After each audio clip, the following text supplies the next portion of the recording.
எடுத்துக்கொள்ளுங்கள். நாம் இந்த இடத்துல ஆதாரமாக வாரந்தோறும் பார்த்து கொண்டிருக்கிறோம். ஏசாயா தீர்க்க தரிசன புஸ்தகம் 45வது அதிகாரத்திலிருந்து நாம் பார்த்து கொண்டிருக்கிறோம். எடுத்துக்கொள்ளுங்கள். நமக்கு இந்த செய்திக்கு ஆதாரமான வார்த்தை ஏசாயா தீர்க்க தரிசன புஸ்தகம் 45வது அதிகாரத்தில். இந்த அதிகாரத்தெல்லாம் நமக்கு இந்த வருஷத்தின் வாக்குத்தத்தத்தை தொடங்கணும். வெண்கல கதவுகளை உடைத்து இரும்பு தாழ்பால்களை முறித்து அந்த காலத்தில் இருக்கிற பொக்கிஷங்களையும் ஒளிப்பிடத்தில் இருக்கிற புதையல்களையும் நான் உனக்கு கொடுப்பேன். அல்லேலூயா, அல்லேலூயா. இடையில பேசின்னு இருக்கும் போது மாலை ஆராதனையில் சொன்னேன், தங்கத்தை நீங்கள் என்ன பண்ணுவீங்க, தங்கம் உங்ககிட்ட சேரும்னு சொன்னேன். எத்தனை பேர் தங்கம் சேர்ந்துருக்குது? அல்லேலூயா. தங்கம் சேரும். ஏன்னா அது நமக்கு நம்ம அப்பா உண்டாக்கி வச்சிருக்கார் நமக்காக. ஆமேன். நீங்கள் விசுவாசித்தால் தேவனுடைய மகிமையை காண்பீர்கள். அப்படி வரும். மேலேருந்து பொட்டலம் போடுவாங்க மழை காலத்தில் வெள்ளத்தில். யாரெல்லாம் பிடிக்கிறாங்க அவங்க கையில் தான் சாப்பாடு இருக்கும். பிடிக்காமல் கம்முன்னு ஓரமாக நின்றுந்தா நீ பட்னியாக தான் இருப்ப. இது பொட்டலம் போடுற மாதிரி தான். மெசேஜ் வார்த்தை வந்துக்கிட்டே இருக்கும். யாரெல்லாம் கேட்ச் பண்ணுறீங்களோ அவங்களாம் ரீச் ஆகிடுவீங்க.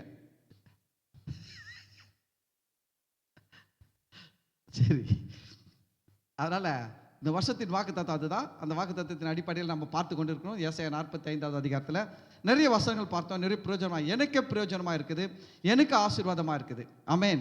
இந்த வார்த்தைகளை நான் இதுவரைக்கும் தியானிக்காத அளவில் உங்களுக்கு செய்தி கொடுக்கணும்னு நான் தியானிக்கும் போது முதலாவது அந்த செய்தி யாருக்கு போகுதுன்னா எனக்கு தான் போகுது. இந்த செய்தியை முதல்ல கேட்குறது யார்? நான் தான். நான் முதல்ல கேட்டுட்டு தான் அதுக்கு பிறகு உங்களுக்கு என்ன பண்ணுறேன், கொடுக்குறேன். அதனால் கர்த்தர் இந்த வார்த்தைகளை நமக்கு நல்ல முறையில் ஆசீர்வாதமாக கொடுத்து கொண்டு இருக்கிறார். நம்ம ஒரு வாரம் வரும்போது இந்த வார்த்தைகளை எல்லாம் கேட்கும்போது அதை விசுவாசிக்கணும். இது எனக்கு தான் பேசுகிறாரு, கர்த்தர் என் கூட பேசுகிறார், கர்த்தர் என் கூட பேசுகிறார். நீங்கள் விசுவாசிங்க. நிச்சயமாக இந்த வார்த்தைகள் உங்கள் வாழ்க்கையில் வெறுமையாக இருக்காது, தேவன் அனுப்பின காரியமாகும்படி வாய்க்கும். சரி, ஏசாயா தீர்க்கதரிசன புஸ்தகம் 45வது அதிகாரம் 11வது வசனத்தில் நாம் வாசிக்கலாம். இஸ்ரவேலின் பரிசுத்தரும் அவனை உருவாக்கினவருமாகிய கர்த்தர் சொல்லுகிறதாவது, வருங்காரியங்களை என்னிடத்தில் கேளுங்கள், என் பிள்ளைகளை குறித்தும் என் கரங்களின் கிரியைகளை குறித்தும் எனக்கு கட்டளையிடுங்கள். நான் பூமியை உண்டு பண்ணி நானே அதன் மேல் இருக்கிற மனுஷனை சிருஷ்டித்தேன். என் கரங்கள் வானங்களை விரித்தன, அவைகளின் சர்வ சேனையையும் நான் கட்டளையிட்டேன். நான் நீதியின்படி அவனை எழுப்பினேன், அவன் வழிகளையெல்லாம் செவ்வைப்படுத்துவேன். அவன் என் நகரத்தை கட்டி சிறைப்பட்டு போன என்னுடையவர்களை கிரயமில்லாமலும் பரிதானம் இல்லாமலும் விடுதலையாக்குவான் என்று சேனைகளின் கர்த்தர் சொல்லுகிறார். எகிப்தின் சம்பாத்தியமும் எத்தியோப்பியாவின் வர்த்தக லாபமும் நெடிய ஆட்களாகிய சபையரின் வர்த்தக லாபமும் உன்னிடத்திற்கு தாண்டி வந்து உன்னுடையதாகும். அவர்கள் உன் பின்னே சென்று விலங்கிடப்பட்டு நடந்து வந்து உன்னுடனே மாத்திரம் தேவன் இருக்கிறார் என்றும் அவரை அல்லாமல் வேறு தேவன் இல்லை என்றும் சொல்லி உன்னை பணிந்து கொண்டு உன்னை நோக்கி விண்ணப்பம் பண்ணுவார்கள் என்று கர்த்தர் சொல்லுகிறார். அல்லேலூயா, அல்லேலூயா. கர்த்தர் கோரேஸ் என்கிற ராஜாவை அபிஷேகம் பண்ணி இந்த ராஜா மூலமாக இதையெல்லாம் செய்து கொண்டு வருகிறார். இந்த வார்த்தை நமக்கு எப்படி பொருந்தும் அப்படின்னா, கர்த்தர் நம்மையும் தெரிந்து கொண்டிருக்கிறார், நம்மை அழைத்து இருக்கிறார், நம்மை தெரிந்து கொண்டிருக்கிறார். நம்மள அநேகர் என்ன பண்ணியிருக்கார், கர்த்தர் அபிஷேகமும் பண்ணியிருக்கிறார். ஆமேன். அதனால தான் இந்த வசனங்கள் கோரேஸ்க்கு மட்டும் கிடையாது, கோரேஸ்க்கு செய்த தேவன் நமக்கும் செய்வார், நம் மூலமாகவும் செய்வார் அப்படின்றத நாம் பார்த்து கொண்டிருக்கிறோம். கடந்த வாரம் நகரத்தை கட்டுவாய் சொல்லி பார்த்தோம். சிட்டி, கிராமம், வில்லேஜஸ், கிராமம் ரெண்டுத்துக்கும் வித்தியாசம் இருக்குது. புரியுதுங்களா? சரி, ஓகே. இந்த வாரம் பார்த்தீங்கன்னா அந்த 13வது வசனத்தில் நான் நீதியின்படி அவனை எழுப்பினேன். கர்த்தர் அபிஷேகம் பண்ணின கோரேசை குறித்து பேசுகிறார். நான் நீதியின்படி அவனை எழுப்பினேன், அவன் வழிகளை எல்லாம் செவ்வைப்படுத்துவேன். அவன் என் நகரத்தை கட்டி, நகரத்தை கட்டுறது மட்டும் கிடையாது, அதுக்குள்ள இன்னொரு காரியமும் செய்ய வைக்கிறாரு. என்னன்னா, சிறைப்பட்டு போன என்னுடையவர்களை கிரயம் இல்லாமலும் பரிதானம் இல்லாமலும் விடுதலையாக்குவான். அல்லேலூயா. கோரேசை தேவன் தெரிந்து கொண்டார், கோரேசை தேவன் அழைத்திருக்கிறார், கோரேசை தேவன் அபிஷேகம் பண்ணியிருக்கிறார். அதற்கு ஒரு மிக முக்கியமான காரணம் என்னன்னா, ஆண்டவர் சொல்றது, சிறைப்பட்டு போன என்னுடையவர்களை கிரயம் இல்லாமலும் பரிதானம் இல்லாமலும் விடுதலையாக்குவான். கோரேஸ் ராஜாவை தேவன் அபிஷேகம் பண்ணி தெரிந்து கொண்டு அழைத்து அவருக்கு அந்த உலகத்தையே ஆளக்கூடிய ஒரு பலனை கிருபையை கொடுத்து வச்சு அந்த ராஜா மூலமாக என்ன செய்ய விரும்புகிறார்னா, இஸ்ரவேல் ஜனங்கள் பல எதிரிகள் கிட்ட தோற்று போய் அடிமைகளாக அவங்க கிட்ட சிறைகளாக இருக்கிறார்கள். நல்லா கவனிங்க. பழைய ஏற்பாட்டில் இஸ்ரவேல் ஜனங்கள் ஏன் எதிரிகள் கிட்ட தோத்து போனாங்க, ஏன் அடிமைகளாக போனாங்க, ஏன் சிறைப்பட்டவர்கள் போல ஆனாங்கன்னா, அதுக்கு மிக முக்கியமான காரணம் அவங்க செஞ்ச பெரிய பாவம் என்னன்னா, படைத்த தெய்வத்தை விட்டு விட்டு அவர்கள் மற்ற தேசங்களில் வணங்குகிற தெய்வங்களை வணங்க ஆரம்பிச்சிட்டாங்க. அதனுடைய விளைவு தான் அவங்க என்ன பண்ணிட்டாங்கன்னா, ஜனங்களுக்குள்ள சிதறடிக்கப்பட்டார்கள், அடிமைகளாக விற்கப்பட்டார்கள், பல இன்னல்களுக்கு உள்ளானார்கள். அதை நம்ம மறந்தே போகக்கூடாது. எப்பவுமே நான் சொல்றது என்ன, ஆண்டுடைய பிள்ளைகளுக்கு விக்கிரக பக்கம் மட்டும் என்ன பண்ணக்கூடாது, தலையே வைக்கக்கூடாது. ஆமாம், பாவத்தை 3 வகையாக பிரிக்கலாம். அல்லேலூயா. பாவத்தை எத்தனை வகையாக பிரிக்கலாம்? 3 வகையாக பிரிக்கலாம். ஒன்று, தேவனுக்கு விரோதமாய் செய்கிற பாவம். இன்னொன்று, மற்ற மனிதர்களுக்கு விரோதமாய் செய்கிற பாவம். மூன்றாவது, நமக்கு விரோதமாய் நாமே செய்கிற பாவம். ஹலோ, இப்படிலாம் கண்டுபிடிக்க வேண்டியதாக இருக்குது. தேவனுக்கு விரோதமாக செய்கிற பாவம் என்ன? படைத்த தெய்வத்தை விட்டு விட்டு யார் யாரோ சொல்கிறா தெய்வத்தெல்லாம் வணங்கின்னு இருக்குது, தேவனுக்கு விரோதமாக செய்கிற பாவம். மற்றவனுக்கு விரோதமாக செய்கிற பாவம் என்ன?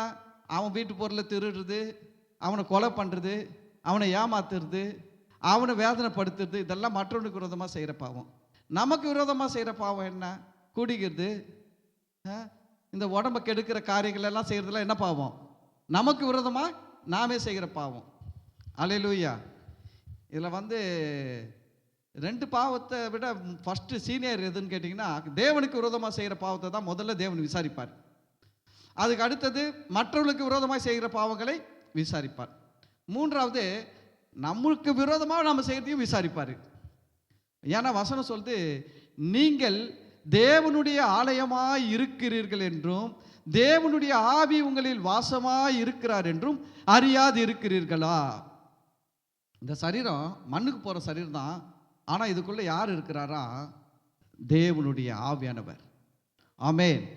அதனால் நம்ம சரீரத்தை கூட நம்ம என்ன பண்ணக்கூடாதான், கெடுக்கக்கூடாது. சில பேர் சொல்லுவாங்க, என் கை என் காசு நான் வாங்குறேன், நான் ஊத்துறேன்னுவாங்க. டேய், உன் கை உன் காசு தான், நான் ஊத்துறது சர்ச்சில் ஊற்றிருக்கிறேன்.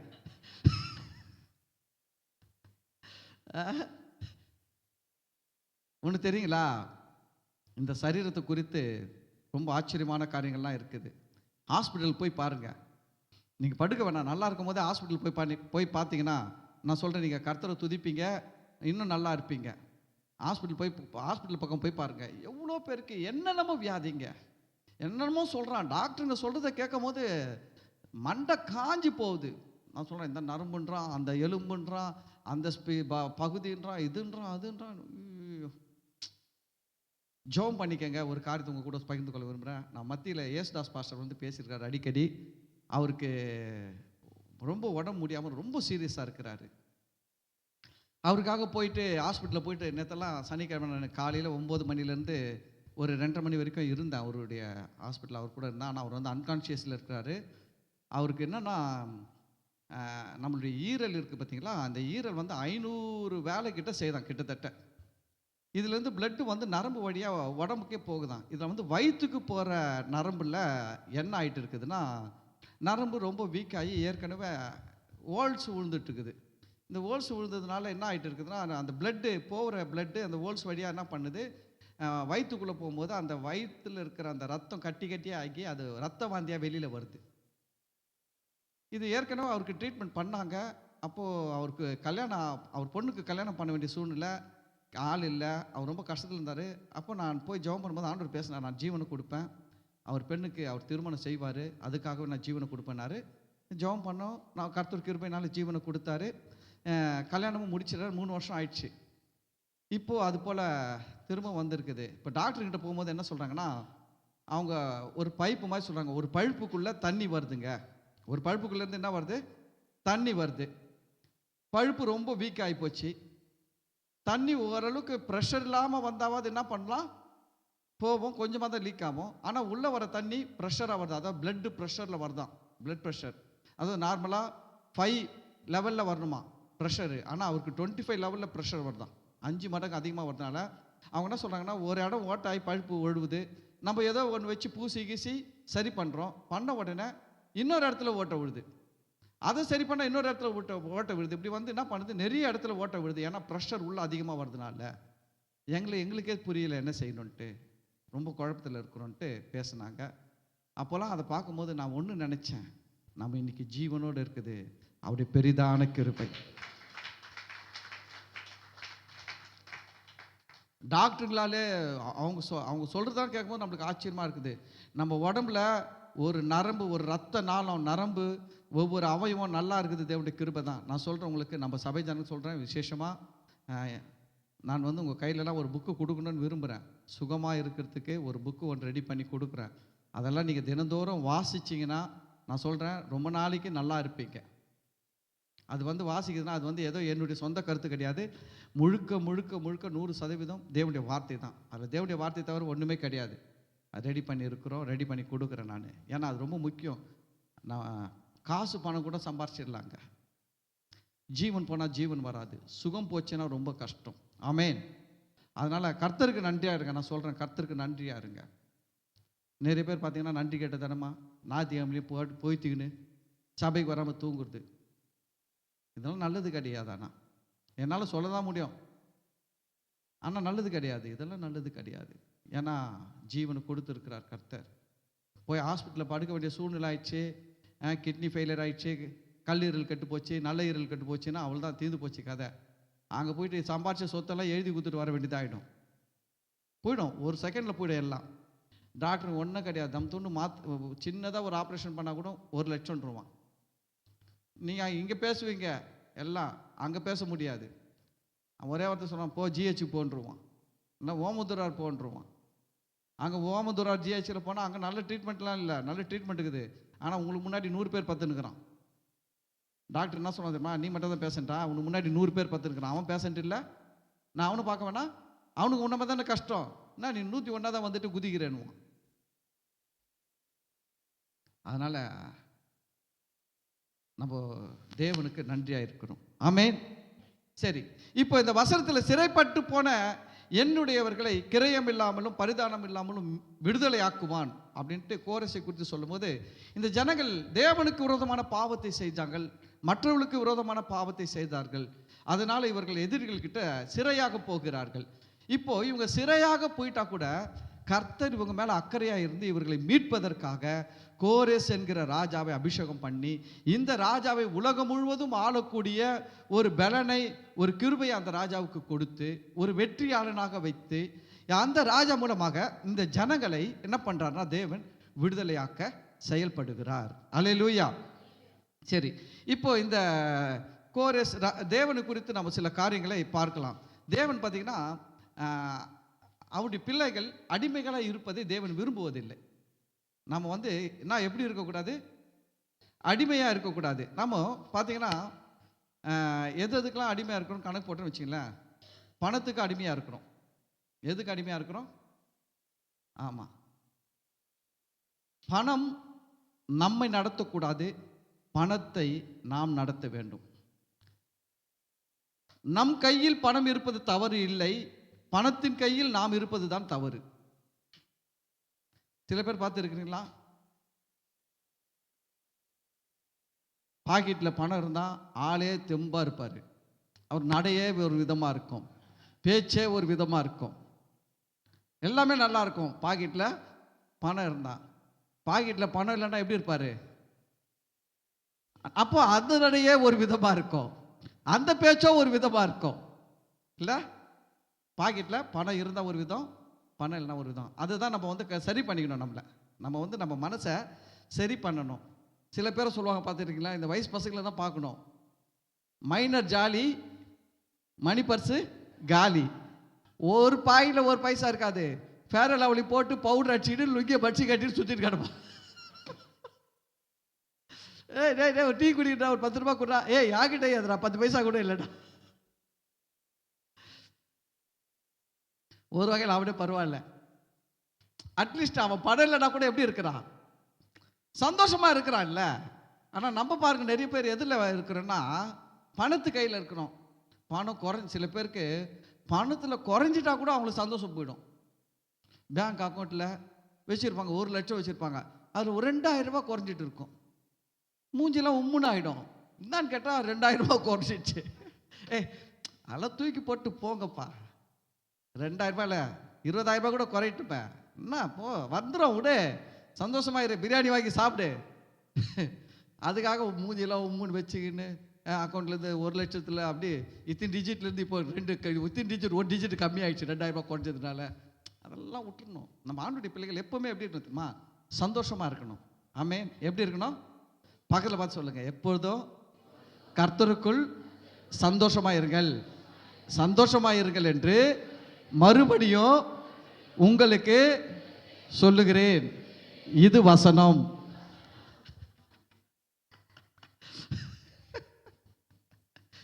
அல்லேலூயா. எப்படி உங்களை வசனத்தை சொல்ல வச்ச பார்த்தீங்களா? சந்தோஷமா இருங்க. நான் சொல்றது என்னன்னா, ஒரு லைஃப் எல்லாமே வேகமா போகுது. முடியெல்லாம் சீக்கிரமா வெள்ளையாயிடு வருது, பல்லெல்லாம் உழுது போகுது, இல்ல பார்வைலாம் டல் அடிக்குது. ஆமா, முதல் மாதிரி குதிக்க முடியல மேல இருந்து செவுத்துல. முதல்ல மரத்தில் ஏறுவோம், செவுத்துல ஏறுவோம், மாடை போல துள்ளி குதிப்போம். இப்போ செவுத்துல ஏறுறதுக்கோ கஷ்டமா இருக்குது, செவுத்துல இருந்து குதிக்கிறதுக்கோ கஷ்டமா இருக்குது. எல்லாம் வேகமா போகுது. ஆனா சந்தோஷமா இருக்க. ஆமென். சரி, அப்போ நம்ம பணத்துக்கு அடிமை ஆகிடக்கூடாது. ரொம்ப முக்கியம். நல்ல கவனிக்க. பணம் நம் கையில் இருப்பது தவறு அல்ல, பணத்தின் கையில் நாம் இருப்பது தான் தவறு. அதனால பணம் நம்மளை அடிமையாக்கிறோம். சில நேரத்தில் வசனம் சொல்லுது, கடன் கொடுத்தவனுக்கு கடன் வாங்கினவன் அடிமை. அதாவது சில பேர் கடன் வாங்கிட்டு கொடுக்கவே முடியாத நிலைமையில் இருப்பாங்க. அதுவும் தேவன் விரும்புகிற ஒரு வாழ்க்கை கிடையாது. அது ஒரு அடிமைத்தனமான வாழ்க்கை. சில பேர் சில பாவத்துக்கு அடிமையாக இருப்பாங்க. சில பாவங்களுக்கு எப்படி இருப்பாங்க? அடிமைகளாக இருப்பாங்க. அதையும் தேவன் விரும்புவது இல்லை. பாவம் செய்கிறவன் பாவத்துக்கு எப்படி இருக்கிறான்? அடிமையாக இருக்கிறான். வசனம் சொல்லுது. அப்போ தேவன் அதையும் விரும்புவதில்லை. அப்போ நம்மளை தேவன் என்ன பண்ணியிருக்காருன்னா, விடுதலையோடு வாழ வேண்டும் என்று விரும்புகிறார். நம்ம எப்படி வாழணும்? விடுதலை. அதுதான் தேவனுடைய திட்டம். நாம் தேவனுடைய பிள்ளைகள்லாம் என்னன்னா, தேவன் யாருக்குமே அடிமை கிடையாது.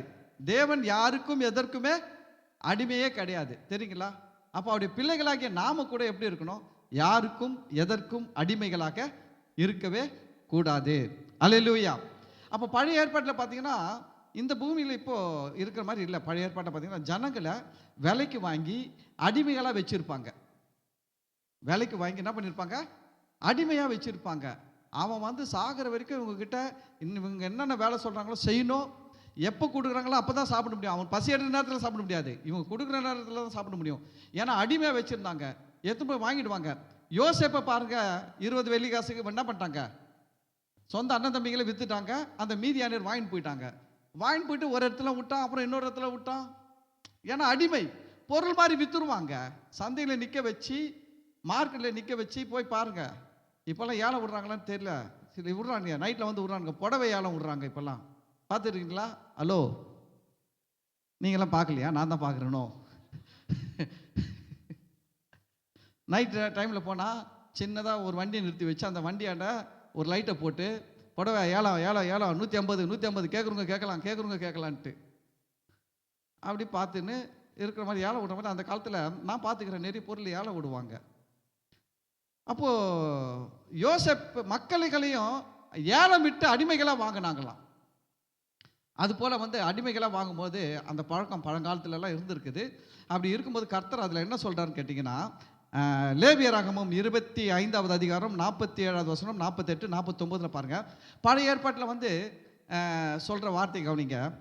உன்னிடத்தில் இருக்கிற பரதேசியும் அந்நியனும் செல்வனா இருக்க.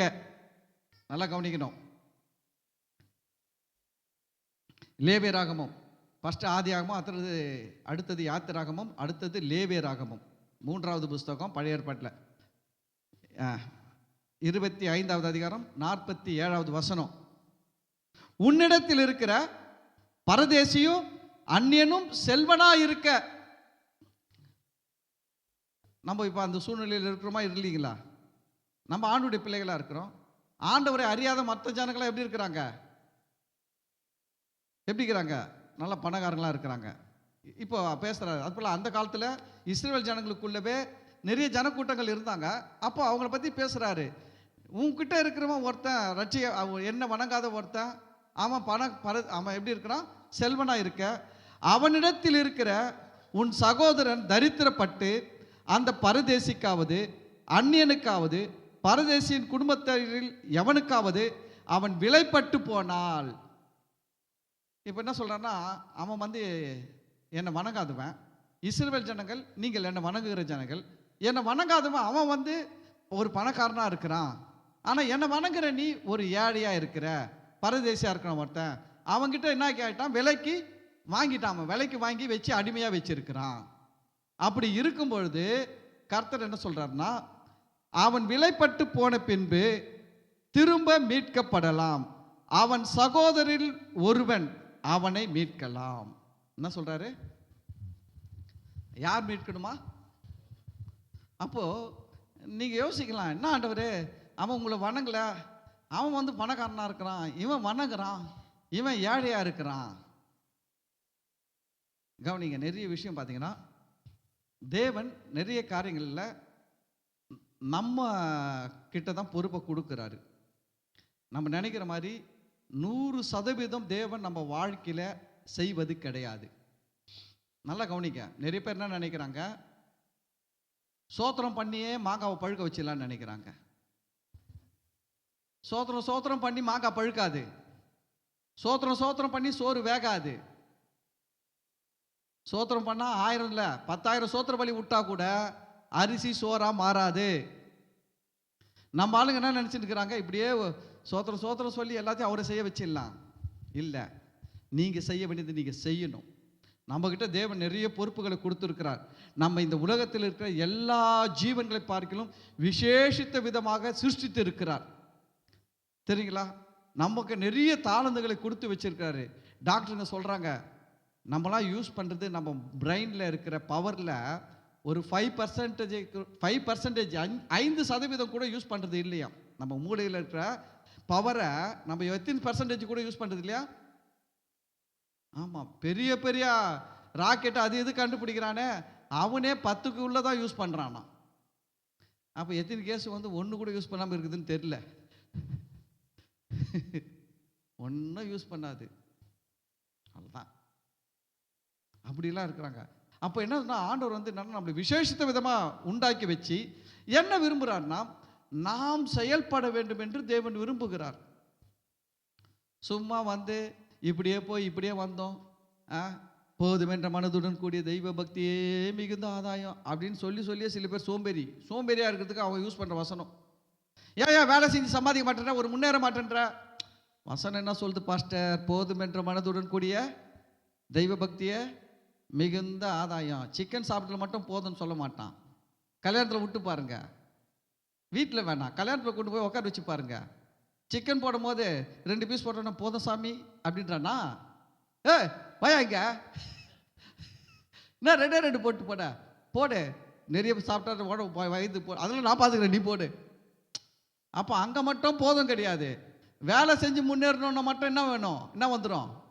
போதுமென்ற மனதுடன் கூடிய தெய்வ பக்தியே மிகுந்த ஆதாயம். பாஸ்டருக்கே போதுன விட்டா ஏசுறாருக்கும் போதுன போயிடும்.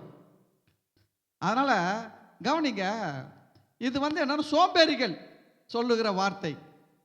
எப்பவுமே நம்ம ஆணுடைய பிள்ளைகளா இருக்கணும். நான் ஒன்று சொல்றேன், உங்க லைஃப்ல நீங்க மனசுல விரும்புங்க, நீங்க மனசுல அந்த விருப்பத்தை உறுதியா வைங்க. நீங்க விரும்புகிறது உங்கள் வாழ்க்கையில் உங்களுக்கு நடக்கும். கடைசி வரைக்கும் கண்ணகி நகரையே கற்பனையில் பார்த்துன்னு இருந்தீங்கன்னா, நீங்கள் சாகிற வரைக்கும் கண்ணகி நகர்லேயே செத்து கண்ணகி நகர்லேயே அடக்கம் பண்ணப்படுவீர்கள். உங்கள் கண்களை ஏறெடுத்து பாருங்கள்.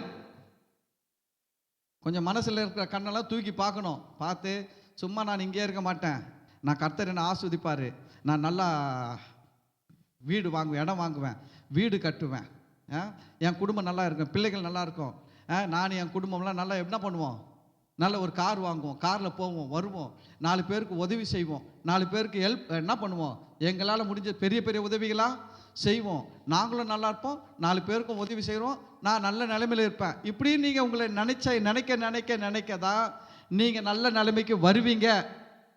உங்கள் மனசை சரி பண்ணாமல் உங்கள் வாழ்க்கையில் எதுவுமே நடக்காது.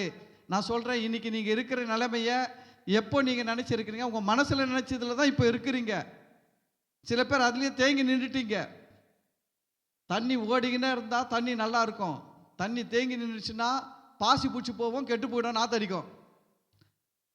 மனசில் நல்ல ஓட்டங்கள் இருக்கணும். சும்மா தேக்க நிலையிலே இருக்கக்கூடாது. சில பேர் சொல்லுவாங்க, சோத்திரம் பாஸ்டர், 4 கிரவுண்டில் இடம் வாங்கிட்ட முடிஞ்சு போச்சு. அட என்ன பெரிய 4 கிரவுண்டு, நிறைய இன்னும் சம்பாதிக்கணும். இன்னும் முடிஞ்சால் ஒரு முதியோர் இல்லம் கட்டுங்க, ஒரு அனாதை இல்லம் கட்டுங்க, எல்லாம் செய்யுங்க. மக்கள்களுக்கு எவ்வளோ பேர் கஷ்டப்படுறாங்க. சும்மா நீ ஒரு 4 கிரவுண்டு இடம் வாங்கிட்டு கட்டிட்டு ஏசியை போட்டுட்டு அப்பா முடிஞ்சு போச்சு எல்லாம்னு நினைக்கிறேன். அந்த அளவுக்கு எண்ணங்கள் இருக்கணும். எண்ணங்கள் இருந்தால்தான் இந்த சரீரமும் நான் என்ன பண்ணேன்னா அதுக்கேற்ற ஓட்டத்துக்குள்ள வரும். அல்லேலூயா, அல்லேலூயா. பஸ் ஸ்டாண்டுக்கு போறீங்க, பஸ் வரல, எப்படி நடந்து போவீங்க?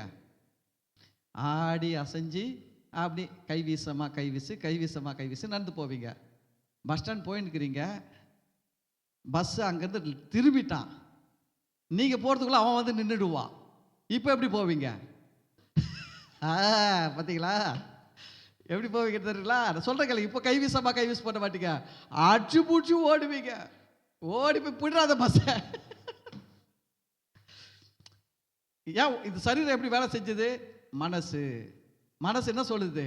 பஸ் வரலன்னா மனசு சொல்லுது, போகலாம், பொறுமையா போகலாம், போ, இன்னத்துக்கு வேகமாக நடக்கிற, பஸ்ஸே வரல, பஸ் திரும்பிட்டாங்க, வந்து நின்றுடுவான், நீ போகிறதுக்குள்ளே எடுத்துருவேன், நீ அடுத்த பஸ்ஸுக்கு வெயிட் பண்ணணும். இந்த மனசு சொல்லுது, சீக்கிரம் ஓடி போய் பிடி. சரீரம் கட கடட்டு ஓடுது இல்லை? நான் சொல்கிறேன், அது போல் உங்கள் மனசில் எதை வைக்கிறீர்கள்? நீங்கள் நல்லா இருக்கணும் வைங்க. உங்கள் எதிர்காலத்தை குறித்து நல்ல வைங்க, நல்ல பிக்சர் வைங்க. உங்கள் எதிர்காலத்தை குறித்து உங்கள் குடும்பத்தை வச்சு, உங்களை வச்சு, உங்கள் படிப்பை வச்சு எல்லாம் பிக்சரை, டிராயிங்கை தப்பாக டிராயிங் பண்ணாதீங்க. நல்ல டிராயிங் பண்ணுங்க. மனசில் நல்ல தீர்மானம் பண்ணுங்க. நான் நல்லா இருப்பேன், நான் கடன் வாங்க மாட்டேன், நான் 4 பேர் கடன் கொடுக்குற நிலைமையில் இருப்பேன், கர்த்தர் என்ன நல்லா வைப்பார். ஆமாம், சும்மா கல்யாணத்துக்கு பக்கத்து வீட்டில் கடன் வாங்கி நகை போட்டு போக மாட்டேன், நான் நகை கடன் கொடுக்குறவளா இருப்பேன். நகை கடனாய் வாங்குகிறவனாய் இருக்க மாட்டீங்க. நீங்களும் நகைகளை கடனாய் கல்யாணத்துக்கு போட்டு போட்டு கொடுக்குறவர்களே இருப்பீர்கள். அப்படி இவங்களை பாருங்க. நீங்கள் சும்மா வந்து கல்யாணம் வந்து ஒன்றும் பிரச்சனை இல்லை, எங்கள் வீட்டு பக்கத்தில் ஒரு அக்கா இருக்கிறாங்க, நிறைய நகை வச்சுக்கிறாங்க, 3 கம்பல் வச்சுருக்கிறாங்க, அக்காவையே நடிச்சுட்டு இருக்காதீங்க. நீங்கள் உங்களை நல்லா யோசிங்க. நீங்கள் ஏங்க அந்த லெவலில் கீழே போகிறீங்க? நல்ல மேலான கிறிஸ்துவுக்குள் மேலான சிந்தனை, ஆவிக்குரிய வாழ்க்கை, பொருளாதாரம், சுகம், எல்லா விஷயத்திலும் நம்ம நல்லா இருக்கணும். ஆவிக்குரிய வாழ்க்கையில் சொல்கிறோம். ஊழியம் செய்கிறவங்க கூட ஊழியத்தில் எப்படி நினைக்கணும்? சும்மா இதே ஊழியம் போதும் பாஸ்டர், சோத்திரம், கர்த்தருடைய கிருபையில் ஒரு 15 ஆத்துமா வருது, இந்த 15 ஆத்துமா பரலோகத்துக்கு கொண்டு போய் சேர்த்தா போதும். அதில் சில பேர் சொல்லுவாங்க, நிறைய ஆத்துமாவெல்லாம் சேர்த்துட்டா பரலோகத்தில் சேர்க்க முடியாது, அப்புறம் கணக்கு கேட்பாரு. நான் சொல்கிறேன், உன்னை யார் சேர்க்கிற வேலையில் செய்ய சொல்லிச்சு? நீ பரலோகத்துக்கு போகிறதுக்கு, நீ பரலோகம் போகிறதுக்கே இயேசுவின் ரத்தம் தான் கொண்டு போகுது. இவர் என்னமோ பரலோகத்துக்கு 15 பேரை கொண்டு போறாராம். நீயே பரலோகம் போகணும்னா இயேசுவின் ரத்தம் தான் உன்னை கொண்டு போக போகுது. அந்த 15 பேரையும் உன்னை கொண்டு போகிற ரத்தம் தான் கொண்டு போக போகுது. 150 பேர் இருந்தாலும் அந்த ரத்தம் தான் கொண்டு போக போகுது. 1500 பேர் வந்தாலும் அந்த ரத்தம் தான் கொண்டு போக போகுது. 1,00,000 பேரே வந்தா கூட பரலோகத்துக்கு ஜனங்களை எது கொண்டு போக போகுது? இயேசுவின் ரத்தம் தான் கொண்டு போக போகுது. அல்லேலூயா. அதான் சொன்ன பார்த்தீங்களா ஸ்டார்டிங்கில், போதும் என்ற மனதுடன் கூடிய தெய்வ பக்தி மிகுந்த ஆதாயம் வசனம் பேசிக்கின்னு வேலை வெட்டிக்கு போவாமல் வீட்டில் பெட்ஷீட்டை இழுத்து போய்த்தின்னு தூங்கிக்கின்னு சோம்பேறி சொல்லுகிற வார்த்தை. ஊழியத்தில் இருந்துக்கின்னு போதும், இந்த 15 பேர் நான் எடுத்து போய் சேர்த்துட்டேன்னா போதும், எனக்கு பெரிய சபையெல்லாம் வேணாம், நான் சொல்லிட்டு ஆண்டு விட்டேன், நான் விரும்புகிறேன் நல்ல பெரிய இடம், 5 கிரவுண்ட் இடம் வாங்கணும், 1000 ஆத்துமாக்கள் வரணும், எண்ண முடியாத ஆத்துமாக்கள் வரணும், ஆண்டவருக்குள்ள நல்லா இருக்கணும், பிச்சைக்காரனா வரணும், எல்லாம் சிஓவா மாறிடணும், ஒன்றும் இல்லாமல் வரணும், இங்கே வந்து எல்லாம் உடையவர்களாக மாறிடணும், கர்த்தருடைய ஆசீர்வாதத்தில் இருக்கணும், ஆத்துமாக்களை ஆதாயம் பண்ணணும், அவங்க சாட்சியாக வாழ்ந்து தேவனை மகிமைப்படுத்தணும். இதெல்லாம் நம்ம தேவை. நம்ம சும்மா இப்படியே போதும் இது அது முடங்கி போகக்கூடாது. உங்கள் எண்ணத்தெல்லாம் சரி பண்ணுங்க. உங்கள் எண்ணம் என்னமா வந்து அப்படியே லாக் ஆகக்கூடாது, அன்லாக் பண்ணி விடுங்க. இந்த ஃபோன் மாதிரி பாருங்கள், இந்த டேபு கொஞ்ச நேரம் விட்ட உடனே என்ன ஆகிடுது தெரியுங்களா? ஸ்க்ரீன் லாக் ஆகிடுது. நான் என்ன பண்ணுறதுல விடுறது இல்லை, நான் இங்கே ஒரு பட்டனை தட்டி அவரை தூக்கி அப்புறம் அவரை அன்லாக் பண்ணி எடுத்துக்கிறது. அவர் அப்பப்போ லாக் ஆகிடுறாரு, நான் என்ன பண்ணுறேன்? அன்லாக் பண்ணுற பண்ணலாம். ஹலோ, ஃபோன் அப்படி தானே ஆகுது, ஃபோன் அன்லாக் பண்ணுறீங்கள, மனசையும் அன்லாக் பண்ணுங்க. பக்கத்தில் சொல்லுங்க, உங்கள் மனசையும் உங்கள் எண்ணங்களையும் நன்மைக்கு ஏதுவாக, உயர்வுக்கு ஏதுவாக அன்லாக் பண்ணுங்க. அல்லேலூயா. அப்போ அது ஸ்க்ரீன் ஆஃப் ஆகிடும். பாருங்க, இதுக்கு ஒரு கிருபை வேணும் போல. சரி, எதுக்கு சொல்ல வரேன்னா, இப்போ எதுக்கு பேசுறேன்னா, இவன் ரட்சிக்கப்படாதவன் நல்ல நிலைமை போயிட்டான். ஆனால் ரட்சிக்கப்பட்ட சகோதரன் எப்படி இருக்கிறான்? ஏழையா இருக்கிறான், தரித்திரனா இருக்கிறான். காரணம் என்ன? கர்த்தர் ஆசீர்வதிக்க மாட்டாரா? கர்த்தர் ஆசீர்வதிக்க ஆயத்தமா இருக்கிறார். ஆனால் இவன் கையிட்டு செய்ய ஆசீர்வாதம் ரெடியா இல்லை. கர்த்தர் விளைய செய்ய ஆயத்தமா இருக்கிறான், ஆனால் இவன் விதைக்க ஆயத்தமா இல்லை. வசனம் சொல்லுகிறது, சோம்பேறி குளிர்கிறது என்று விதைக்க மாட்டான், அறுப்பில் பிச்சை கேட்டால் அவனுக்கு கிடைக்காது. சோம்பேறி குளிர்காலத்தில் போயிட்டு தான் விதை விதைக்கணும். என்னடா போகலன்னா, ஐயோ ரொம்ப குளிர்ந்து, படி முடியாது, பார்த்துக்கலாம், அடுத்த வருஷம் பார்த்துக்கலான்ட்டு. அப்போ இவன் இவன் நோவாமல் போய்த்துக்கின்னு தூங்கும் போது அவன் குளிரில் போயிட்டு விதை விதைச்சி அவன் வந்து வெயில் காலத்தில் அறுவடை பண்ணுவான். அறுவடை பண்ணால் இவர் போய் நின்று பார்க்குது, எவனோ கொடுப்பானான்ட்டு. எவனோ கொடுக்க மாட்டான். அதை தான் வசனம் சொல்லுது, சோம்பேறி குளிர்கிறது என்று என்ன பண்ண மாட்டான்? விதைக்க மாட்டான், உழ மாட்டான், வேலை செய்ய மாட்டான். அவனுக்கு அறுப்பில் பிச்சை கேட்டால் என்ன பண்ணாது? கிடைக்காது. விதைக்கிறவனுக்கு விதையும் புசிக்கிறவனுக்கு ஆகாரத்தையும் கொடுக்கிறவர் கர்த்தர். நீங்கள் விரும்பணுங்க, நான் நல்லா இருக்கணும், என் குடும்பம் நல்லா இருக்கணும், என் பிள்ளைகள் நல்லா இருக்கணும், அதை விரும்புங்க, தயவு செஞ்சு விரும்புங்க. நீங்கள் விரும்பணும். நீங்கள் விரும்பினா தான் இந்த சரீரம் அதுக்கேற்ற மாதிரி ஒர்க் அவுட் ஆகும், வேலை செய்யும். நீங்கள் மனசில் விருப்பத்தை வேறு மாதிரி வச்சுட்டிங்கன்னா அந்த சரீரம் வேறு மாதிரி போயிடும். அதுதான் சொன்ன பாருங்க, இந்த மனசை பொறுத்து தான் இந்த சரீரமே வேலை செய்யும். தெரியுங்களா? சரீரம் வந்து எப்படி, எதன் அடிப்படையில் வேலை செய்யும்? மனசின் அடிப்படையில் தான். இந்த மனசு சொல்லும், வயசாயிடுச்சு, இனி நீ என்ன பண்ண போகிற? இருக்கிற வரைக்கும் கஞ்சியோ கூழியோ கந்தையோ கட்டிட்டு கர்த்தர் எப்போனா கூப்பிடுவார் வந்து, மகளே ஆயத்தம்மா, நீ ஆயத்தம்மான்னு வரு. ஒன்று ஆயத்தாண்டவரே, ரெடி, போயிடலாமா அப்படின்னு போய் சேர போகிறோம். இன்னத்துக்கு இருக்கிற இந்த கொஞ்ச நாள் வாழ்க்கை அப்படி இப்படின்னு சொல்லி லைஃப்பை வேஸ்ட் பண்ணாதீங்க. விரும்புங்க. என்னங்க, நம்மளுக்கு வயசாயிட்டான்னா நம்ம நல்லா சம்பாதிக்கணும், நல்லா கர்த்தருடைய ஆசீர்வாதம் நம்மக்கிட்ட இருக்கணும், நல்ல ஏழைங்களுக்கு உதவி செஞ்சுட்டு போங்க.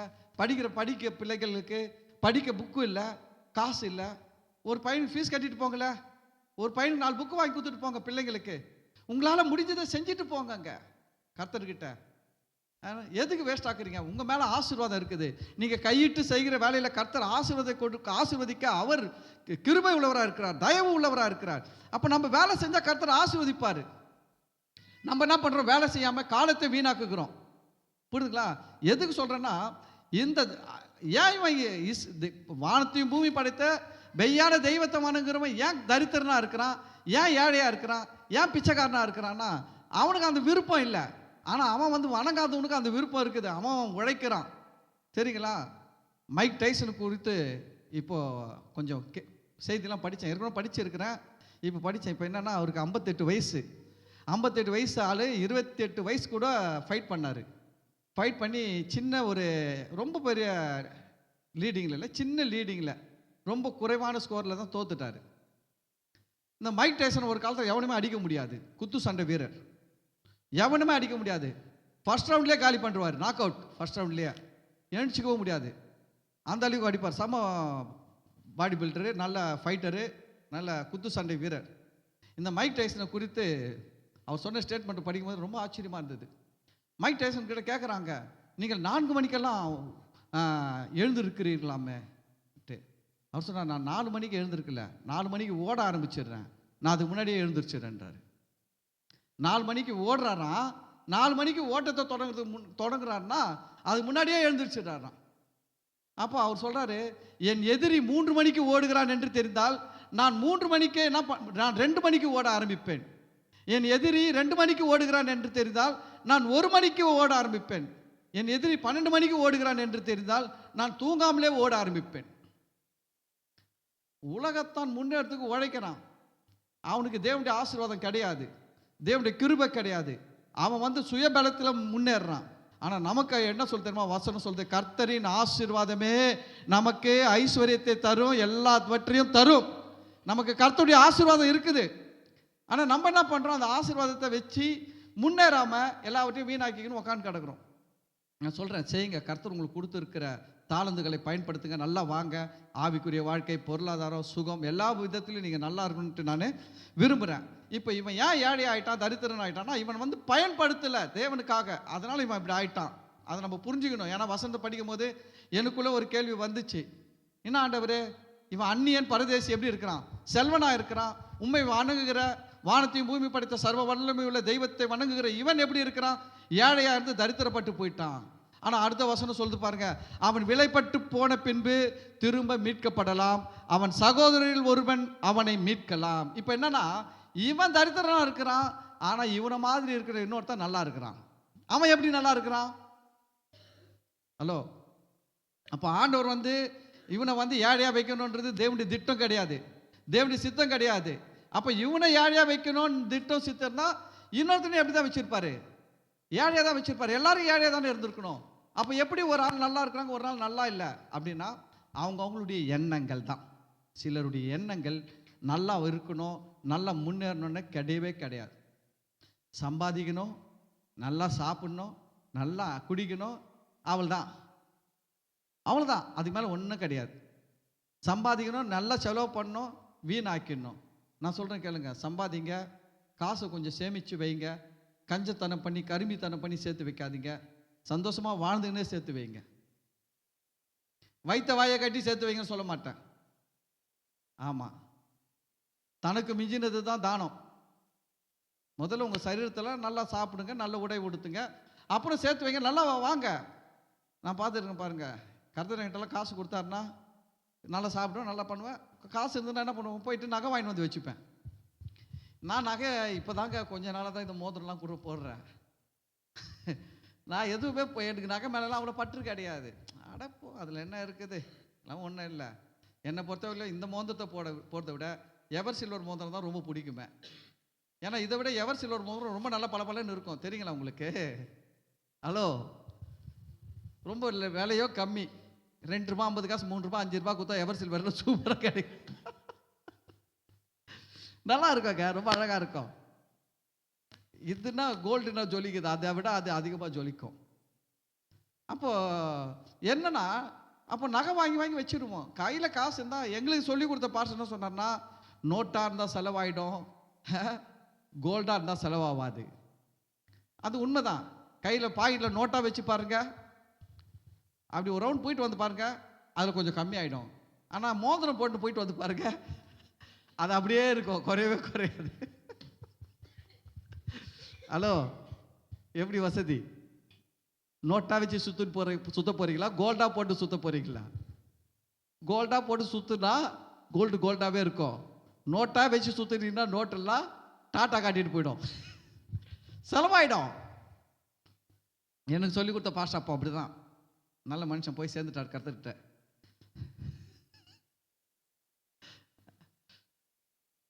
அதனால் அவர் சொல்வார், காசை கொஞ்சம் சேர்ந்துச்சா ஒரு கிராம்லையோ 2 கிராம்லையோ என்ன பண்ணு, நகை வாங்கு. அவர் சொல்லி கொடுத்த இன்னொரு ஐடியா என்னன்னா, சும்மா நீ போய் மார்வாடி கிட்ட வாங்காத. மார்வாடி திருட்டு பையன். அவன் வந்து எறும்புக்கு சோறு வைப்பான், நாய்க்கு சோறு வைப்பான், பூனைக்கு சோறு வைப்பான், குருவிக்கெல்லாம் சோறு வைப்பான். கேட்டால் நாங்கள் ரொம்ப நல்லவங்கன்னு சொல்லுவான். அதெல்லாம் கொல்ல மாட்டான், சாப்பிட மாட்டான். ஆனால் மனுஷனுடைய ரத்தத்தை, ஏழைகளுடைய ரத்தத்தை உறிஞ்சுகிறவன், ஏமாற்றுகிறவன், வஞ்சகன். எப்படி ஏமாத்துறான் தெரியுங்களா? நகை போய் பாருங்க, 22 கேரட் நகை ரேட்டை போட்டு வாங்குவான். ஆனால் உங்ககிட்ட கொடுக்குறது 22 கேரட் கிடையாது, 16 கேரட் தான் தங்கம். 16 கேரட் தான் தங்கம், 15 கேரட் தான் தங்கம், 18 கேரட்டும் வராது, 18 கேரட் தான் தங்கம். மீதி எல்லாம் என்னது, செம்பு, தாமிரம், இது போல் மெட்டல்ஸுங்களை உள்ள மிக்ஸ் பண்ணி தங்கத்துக்குள்ள கூட. அதை வந்து நம்மகிட்ட எவ்வளோ ரேட்டுக்கு விற்கிறான்? தங்கம் விலை இன்னைக்கு 7300 ஒரு கிராம். கரெக்டாக சொல்லிட்டாரா? தெரியும். தங்கம் இன்னைக்கு 7300 ஒரு கிராம்னா, அது ஒரு கிராம் வந்து 22 கேரட்டுக்கு வாங்கினா தான் 7300. இதே நீங்கள் 15 கேரட் 16 கேரட் தங்கம் வாங்கினீங்கன்னா 7300 கிடையாதுங்க, 5000 தான் ஒரு கிராம். எவ்வளோ அது? 15 கேரட் 16 கேரட் தங்கம் எவ்வளோ தான்? 5000. இப்போ இங்கே மார்வாடி கிட்ட போய் வாங்கினீங்கன்னா உங்ககிட்ட கேரட் எவ்வளோ ரேட்டு வாங்குறாரு மார்வாடி? 7300 ஒரு கிராம்னு சொல்லி வாங்குறது. ஆனால் கொடுக்குறது எவ்வளோ கொடுக்குறாரு? 5000 ரூபாய் தங்கத்தை 1 கிராமுக்கு கொடுக்குறாரு. அதோடைய மதிப்பு அவ்வளோதான், 16 கேரட்டு 18 கேரட்டு. அதோடைய மதிப்பு 5000 ரூபாய் தான். அந்த 5000 ரூபாய் தங்கத்தை உங்கள் கையில் 1 கிராம் நகையோ 2 கிராம் நகையோ கொடுத்துட்டு அவர் என்ன விலைக்கு வாங்குறாரு? 22 கேரட் நகை ரேட்டை வாங்குறாரு 7300 ரூபாய். 2 கிராம் 15,000 ரூபாய். அதுலேயும் அவர் செய்கூலி போடுவார், சேதாரம் போடுவார். நீங்கள் அவர்கிட்ட போய் கொஞ்சம் சேடு ஒரு 100 ரூபாய் கம்மி பண்ணி சேடு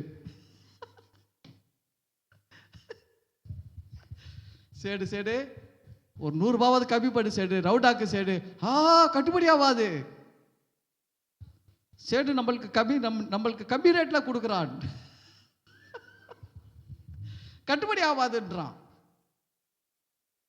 அதுதான் சொல்றேன், 1/2 கிராமில் வாங்கினா கூட நல்ல கடையா போய் பார்த்து வாங்குங்க.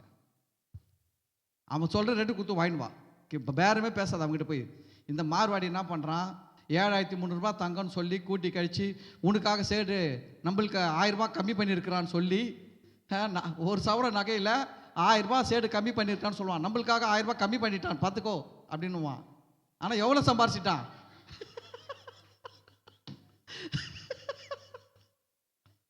அதே மாதிரி பேசுறடா, நிறைய பேர் என்ன சேடுன்னு வேற நடிச்சுக்கிறாங்க. நான் சொல்லையோ தமிழை தான் ஆடுவேன். இல்லை எனக்கு தோல்ல, நீ சேடு மாதிரிங்கிற. சரி போய் தோலை, நீ சேடு நடிச்சிக்கோ, வேற எதுவும் எடுக்கிறேன்னு நடிச்சிக்கோ.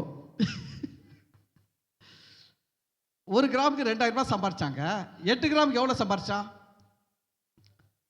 16000 ரூபாய். டக்குன்னு சொல்ல வேணாவா, கணக்கில் புலியா இருக்கணும், நீங்க புலி கேசியா இருக்கக்கூடாது. 16000 ரூபாய் சம்பாரிச்சிட்டு நம்மளுக்கு எவ்வளோ ரூபாய் கம்மி பண்ணுறான்? நம்மளுக்கு 1000 ரூபாய் கம்மி பண்ணுறான். நம்ம ஆளுங்க சோத்திரம், கர்த்தர் கல்ல தயவு கிடைக்க செஞ்சாரு, 1000 ரூபாய் கம்மி பண்ணி வச்சிட்டாரு. அதுதான் சொல்றேன், இவங்கிட்டலாம் போய் எடுக்காதீங்க நகைங்கள. எதுக்கு இதை பேசினேன்?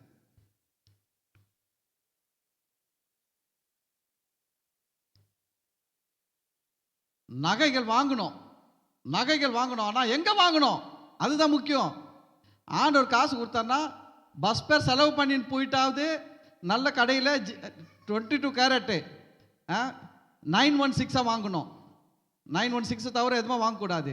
சேடுகிட்ட 916 வாங்கினா கேரண்டி பில்லில் போட்டு வாங்கணும் 916. இல்லைன்னா அவன் வந்து 15-16 கொடுத்துட்டு 916 ஏமாத்திடுவான். பில்லு வாங்குங்க. அவன் சொல்லலாம், சேட்டு மேலே நம்பிக்கை இல்லையா, நீ போ அப்படின்னுவான். போயிடாத சொல்லு, சேட்டு மேலே நம்பிக்கை இல்லாம தான் நம்மளுக்கு கேட்குறான், கொடு பில்லு. நபாலுக்கு சோம்பேறித்தனம். இங்கேருந்து ஸ்ரீநகர் போகணும், இங்கேருந்து வேளச்சேரி போகணும், நகை கடைக்கு போகணும், அது வேற வாங்குறோம் தூண்டு பொருளுக்கு அவ்வளோ பெரிய கடைக்கு போகிறதா. அதனால சேடுக்கிட்ட பக்கத்தில் அப்படி நடந்து போட்டு தடி கொடுதா சேடு கடை. வீடு பக்கத்தில் அவன் எத்தோட கடையை வச்சுக்கிறான். நம்மளுக்கு ரொம்ப கஷ்டம் இல்லாதபடிக்கு அவன் சொல்கிறான், நீங்கள் கஷ்டப்பட வேண்டாம், நாங்கள் கஷ்டப்படுறோம், நீ எதுக்கு கஷ்டப்படுற? நான் சோசியல் சர்வீஸாக பண்ணுறான். அவன் சம்பாதிக்கிறாங்க நம்மக்கிட்ட. நகையை போய் அடமானம் வச்சா பாதிக்கு பாதி தான் கொடுப்பான். அவனுக்கு தெரியும் இது வட்டியும் கட்டாது நகையும் மூக்காது. ஆனால் அவன் அடிச்சு பேசுவான், வராது எங்கேயும் தரமாட்டான், சேடு தான் தரான் உனக்கு சொல்லி பாதிக்கு பாதி கொடுத்து. பாவம், நீ 10,000 ரூபாய் நகையை வாங்கி 5000 ரூபாய்க்கு அடமானம் வச்சு அதுக்கு வட்டியும் கட்டாமல் விட்டுடுற. அவனுக்கு எவ்வளோ லாபம் ஆயிடுச்சு? 5000 ரூபாய் சம்பாரிச்சிட்டானா, சம்பாரிச்சு போகிறான் அவன்.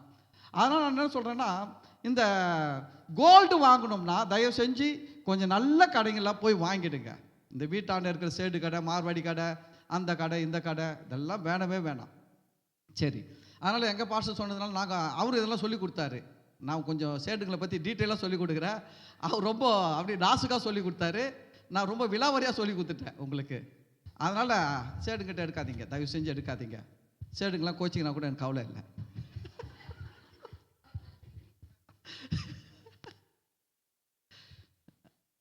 சரி, அப்போ என்ன சொல்றாருன்னா, அவன் சகோதரில் ஒருவன் அவனை மீட்கலாம்னா, அப்போ ஒருத்தன் ஏழையா இருந்தா ஒருத்தன் எப்படி இருக்கிறான்? நல்லா இருக்கிறான். இவன் எப்படி நல்லா இருக்கிறான்? எண்ணங்கள் தான் ரொம்ப முக்கியம். எண்ணங்கள் ரொம்ப முக்கியம். உங்க சரீரத்தை குறித்த எண்ணம் உங்களுக்கு நல்லா இருக்கணும். கவனிக்க, சுகம் உங்க சரீரத்தை குறித்து உங்களுக்கு நல்ல, இன்னொன்னு சொல்லட்டுங்களா, நல்ல எண்ணம் எப்போ வர தெரியுங்களா? நல்ல தேவனுடைய வார்த்தைகள் வரும்பொழுது அந்த வார்த்தைகளின் அடிப்படையில் நல்ல எண்ணங்கள் உருவாகும். தேவனுடைய நல் வார்த்தை உங்களுக்குள்ள இல்லைன்னா நல் எண்ணங்கள் உருவாகாது. தேவனுடைய வார்த்தையின் அடிப்படையில் தான் எண்ணங்கள் உருவாகும். நல்ல ஒரு ஸ்ட்ராங்காக ஒரு வசனத்தை உள்ள வைங்க, இன்புட் பண்ணுங்க. நீயோ கடன் வாங்காதிருப்பாய், அநேக ஜாதிகளுக்கு கடன் கொடுப்பாய்ன்ற வசனத்தை நல்லா உள்ள வைங்க. எண்ணம் எப்படி வரும் தெரியுங்களா?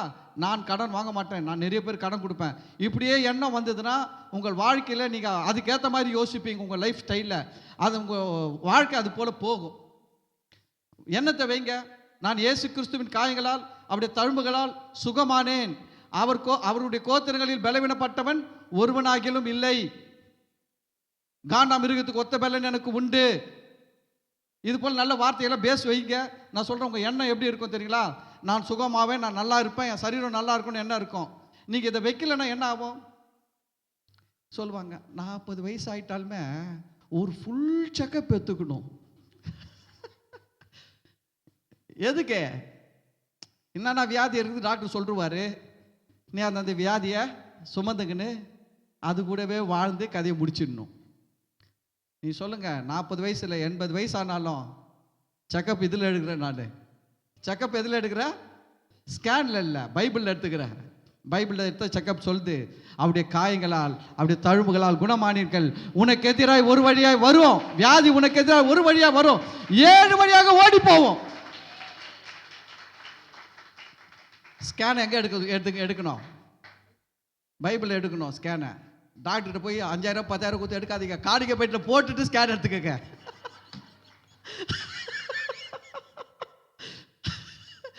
அதனால தான் நான் பாஸ்ட் ஆகுறேன்.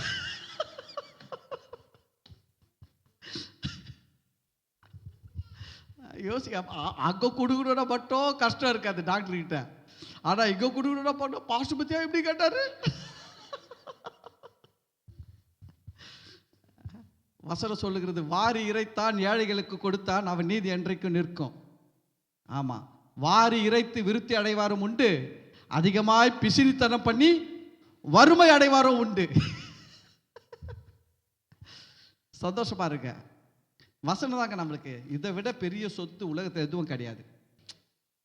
இதை நல்லா பிடிச்சி உள்ள வச்சு நீங்கள் இந்த வார்த்தைகள் எல்லாம் உள்ள வச்சிங்கன்னா இதுக்கேற்ற மாதிரி உங்களுடைய எண்ணங்கள் மாறிடுங்க. ஆட்டோமேட்டிக்காக உங்களுடைய எண்ணம் மாறிடும். சும்மா வந்து இந்த 10க்கு 10 கண்ணி நகர் வீடியோ நினச்சின்னு இருக்க மாட்டீங்க. நானும் கடன் வாங்காதிருப்பேன், அநேக ஜாதிகளுக்கு கடன் கொடுப்பேன்னா நீங்கள் கண்ணி நகர் வீட்டில் இருந்துட்டு எதாவது செய்ய முடியாது. ஆட்டோமேட்டிக்காக என்ன தோணுதுமா, நான் நல்லா இருக்கணும், நல்ல வீடு வாங்கணும், நல்ல கார் வாங்கணும், நல்ல நிலைமைக்கு வரணும், என்னுடைய வருமானம் மாதம் இப்போ வரும் 15,000 வருது, இந்த 15,000 வச்சு இதெல்லாம் என்ன பண்ண முடியாது, மாதம் 1.5 லட்சம் வருமானம் வரணும் அப்படின்னு நீங்கள் அதை விரும்பும் போது தான் அதுக்கேற்ற வாசல்களை கேட்டுகளை கர்த்தர் ஓப்பன் பண்ணுவார். நான் 1 லட்சம் மாதம் சம்பாதிக்கணும், நீங்கள் அந்த எண்ணம் வந்தால் தான் அதுக்குரிய வாசலுக்குள்ள கேட்டை ஓப்பன் பண்ணுவோம், நீங்களும் போவீங்க. நான் 20,000 ரூபாய் சம்பாரிச்சா போதுன்ற எண்ணமே இருந்ததுன்னா நீங்கள் அந்த கேட்டுக்குள்ளவே இருப்பீங்க. சினிமா தேட்டரில் போய் பாருங்க, 2.90க்கு ஒரு லைனு. நான் போனதில் தான் நான் சொல்ல முடியும். 2.90க்கு அந்த காலத்தில் டிக்கெட் லைன் இருக்கும். அடிப்படை லைன் ஃபர்ஸ்ட் லைன் பார்த்தீங்கன்னா 2 ரூபாய்க்கு ஒரு லைனு. நான் ஈகா தேட்டரில் சொல்கிறேன். ஆனால் அந்த 2 ரூபாய் லைனில் ஜென்ஸ் போக முடியாது. அவன் என்ன பண்ணுவான், ஒன்லி லேடிஸ்ன்னு வச்சிட்டான். நான் சின்ன பையனாக இருக்கும்போது போயிடுவேன். ஏன்னா அந்த வயசு இருக்குது. ஒரு 10-11 இருந்தால் உள்ளே அனுப்பிடுவாங்க லேடிஸ் டிக்கெட்டில். கொஞ்சம் வளர்ந்து மியூசிக்கு சொல்ல வளர்ந்த உடனே நம்மளை அலோட் பண்ணுறது இல்லை. அடுத்த லைன் 2.90, அதுக்கு அடுத்தது 4, அதுக்கு அடுத்தது 5 ரூபா, அடுத்த லைன் 6 ரூபா. ஹலோ, நீ எந்த லைனில் போகணுன்ட்டு நீங்கள் தான் முடிவு பண்ணணும். கர்த்தருடைய சித்தம் எதுன்னு தெரியல பாஸ்டர், அதனால் 2 ரூபாயிலே போயிட்டா போகிற நல்ல லைன்லையா போ, 6 ரூபாய் லைன்லையா போ. நல்ல பால்கனில் போய் மேலே உக்காந்துக்கலாம், கீழே உக்காதுன்னு வச்சுக்கோங்க. ஆமாம், மோட்டு பூசி கடிச்சின்னு இருக்கும்.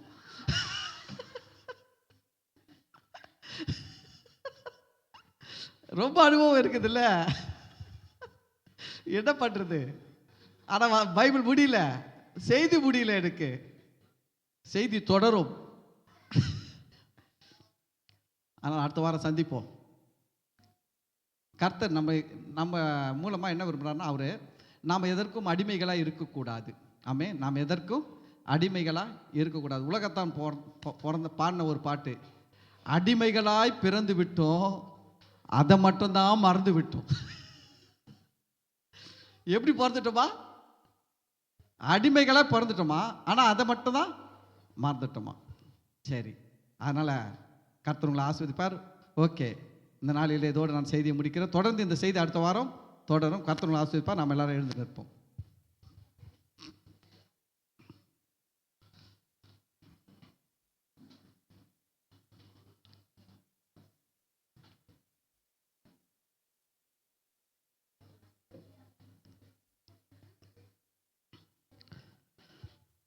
குயிக்காக எழுங்க. சீக்கிரமாக எழுந்தால் சீக்கிரமாக போவீங்க வீட்டுக்கு. ஸ்தோத்திரம் ஆண்டவரே, இந்த நாளிலும் கூட இந்த நல்ல வார்த்தைகளுக்காக நன்றி செலுத்துகிறோம். ஆண்டவரே, நாங்கள் அடிமைகளாக இருப்பதை நீர் விரும்பாத தகப்பனாக இருக்கிறபடியால் ஸ்தோத்திரம். ஆண்டவரே, நாங்கள் மட்டும் அடிமைகளாக அல்ல, எங்களுடைய சகோதர சகோதரிகள் அடிமைத்தனத்தில் இருக்கும் பொழுது அவர்களை விடுதலை ஆக்க வேண்டும் என்று நீர் எங்களை வைத்திருக்கிறபடியால் நன்றி செலுத்துகிறோம். ஆண்டவரே, ஒரு இடத்துல நாங்கள் அடிமைகளாக இருக்கக்கூடாது, இன்னொரு திசையில் அடிமைகளாக இருக்கிற எங்களுடைய சகோதர சகோதரிகளை அந்த அடிமைத்தனத்திலிருந்து மீட்கக்கூடிய வேலையை செய்ய நீர் எங்களை தெரிந்து கொண்டீர், எங்களை அழைத்து இருக்கிறீர், எங்களை அபிஷேகம் செய்திருக்கிறீர். உமக்கு நன்றி ராஜா. இந்த வார்த்தைகளை நாங்கள் பார்த்தோம். ஆண்டவரே, தொடர்ந்து இந்த வார்த்தைகள் மூலமாக எங்களோடு பேசுவீராக, நல்ல காரியங்களை கற்றுக் கொடுப்பீராக. ஆண்டவரே, விசேஷமாக இந்த நாளில் இங்கே இருக்கிற பிள்ளைகளுடைய எண்ணங்களுக்காக ஜெபிக்கிறேன் இயேசுவின் நாமத்தினால. ஆண்டவரே, எண்ணங்களில் ஒரு விருத்தியை டிக்ளேர் பண்ணுறேன். ஆண்டவரே, இயேசுவின் நாமத்தில் எண்ணங்கள் உயர்வான எண்ணங்களாய் மாறட்டும். எல்லாம் ஒன்றுமில்லாத எண்ணங்கள், தாழ்வான எண்ணங்கள், ஆண்டவரே, உயர்வை கொடுக்க கூடாதபடி இருக்கிற எண்ணங்கள், சுகத்தை பெறக்கூடாதபடி இருக்கிற எண்ணங்கள், பரிசுத்தமாய் வாழக்கூடாதபடிக்கு இருக்கிற எண்ணங்கள் எல்லாம் இயேசு கிறிஸ்துவின் நாமத்தினாலே இங்கே இருக்கிற ஒவ்வொரு பிள்ளைகளுடைய ஆத்துமாவை விட்டு வெளியே புறப்பட்டு போகும்படி கட்டளையிட்டு துரத்துகிறேன் இயேசுவின் நாமத்தில். ஆண்டவரே, உயர்வான எண்ணங்களை, கிறிஸ்துவுக்குள் மேலான எண்ணங்களை ஒவ்வொரு பிள்ளைகளுடைய ஆத்துமாவில் ரிலீஸ் பண்ணுகிறேன். ஆண்டவரே, உடைய பிள்ளைகளுக்கு நல்ல எண்ணங்கள் வரட்டும். ஆண்டவரே, தங்களை குறித்து பார்க்கும்போது அவர் நல்ல எண்ணத்தோடு நல்ல நிலையில் பார்க்கணும். ஆண்டவரே, ஆண்டவரே, கர்த்தர் ஒரு எண்ணங்களில் கிரியை செய்யுங்கப்பா. ஒவ்வொருத்தருடைய உள்ளங்களில் கிரியை செய்யுங்க அப்பா. ஒவ்வொருத்தருடைய ஆத்மாவில் கிரியை செய்யுங்க. இதை நேரில் ஆன்லைனில் பார்க்குற ஒவ்வொரு பிள்ளைகளுடைய ஆத்மாவில் கர்த்தர் கிரியை செய்யுங்க. எண்ணங்கள் மறுரூபமாகட்டும், மகிமையின் மேல் மகிமை அடைந்து மறுரூபமாகட்டும் என்று சொல்லுகிறேன். நல்ல வார்த்தைகளை கேட்டிருக்கிறாங்க அப்பா. எண்ணங்களில் உயர்வான எண்ணங்கள் உருவாகட்டும். எல்லாம் ஆண்டவரே, ஒன்றுமில்லை, ஏழை, பரதேசி, நான் அவ்வளோதான், இப்படி எல்லா தாழ்வு மனப்பான்மையின் எண்ணங்கள் ஆண்டவரே, எல்லா விதமான நெகட்டிவ் எண்ணங்கள்லாம் நீங்கி போகட்டும். கர்த்தர் பெரிய காரியங்கள் செய்யுங்க. இந்த நாளில் வந்து கலந்து கொண்ட ஒவ்வொரு பிள்ளைகளையும் கர்த்தர் ஆசீர்வதிங்கப்பா. அப்பா, இந்த ஆராதனை மூலம் வருகிற துதிக்கான மகிமை மாட்சிமைகளை நாங்கள் உமக்கு செலுத்துகிறோம். கர்த்தராக இயேசு கிறிஸ்துவின் நாமத்தில் ஜெபிக்கிறோம், நன்றி செலுத்துகிறோம் நல்ல பிதாவே, ஆமேன். என் ஆத்துமாவே கர்த்தரை ஸ்தோத்திரி, என் முழு உள்ளமே அவர் பரிசுத்த நாமத்தை ஸ்தோத்திரி. என் ஆத்துமாவே கர்த்தரை ஸ்தோத்திரி, கர்த்தர் செய்த சகல உபகாரங்களை மறவாதே, ஆமேன். பிதாவாகிய தேவனுடைய அன்பும் கர்த்தராகிய இயேசு கிறிஸ்துவின் கிருபையும் பரிசுத்த ஆவியினுடைய அந்யோன்யமும் ஐக்கியமும் ஆசீர்வாதமும் வழிநடத்துதலும் இப்பொழுதும் கர்த்தராகிய இயேசு கிறிஸ்துவின் வருகை வரையிலும் நம் அனைவரோடும் கூட இருப்பதாக, ஆமேன். அல்லேலூயா, அல்லேலூயா, அல்லேலூயா. கர்த்தர் உங்களை எல்லாரையும் ஆசீர்வதிப்பார். God bless you, God bless you, God bless you.